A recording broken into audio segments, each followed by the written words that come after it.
పశ్చిమ బెంగాల్లో టీఎంసీ ఎమ్మెల్యేలు ఎంపీల్లో చీలికలు నేతల రాజీనామాల నేపథ్యంలో ఆ పార్టీని జాతీయ కాంగ్రెస్ పార్టీలో విలీనం చేయాలని కాంగ్రెస్ అగ్రని నాయకురాలు సోనియా గాంధీ ప్రతిపాదించినట్లు సమాచారం.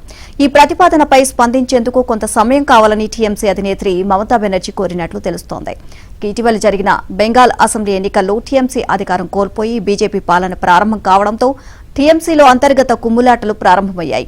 మరోవైపు బీజేపీ నుంచి ఒత్తిళ్లు కూడా పెరుగుతున్నాయి. ఈ నేపథ్యంలో బీజేపీ ఒత్తిళ్ల నుంచి బయటపడేందుకు టీఎంసీని కాంగ్రెస్లో విలీనం చేయడమే పరిష్కారమని సోనియా సూచించినట్లు సమాచారం. మరోవైపు అభిషేక్ బెనర్జీ కాంగ్రెస్ నేత రాహుల్తో భేటీ అయ్యారు.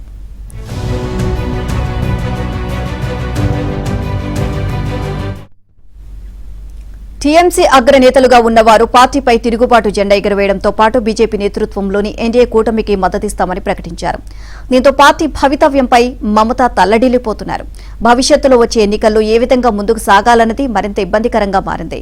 64 మంది ఎమ్మెల్యేలు రితబ్రత్ బెనర్జీ నేతృత్వంలో చీలిపోగా 28 మంది ఎంపీలు 20 మంది కకోలి ఘోష్ దస్తీదార్ నేతృత్వంలో విడిపోయి ఎన్డీఏకు మద్దతిస్తామని తమను ప్రత్యేక సమూహంగా గుర్తించాలని లోక్సభ స్పీకర్ ఓం బిర్లాకు లేఖ రాశారు. ఈ పరిణామాలతో టీఎంసీ పార్టీ మమతా చేతుల్లో నుంచి జారిపోయే ప్రమాదం ఏర్పడింది.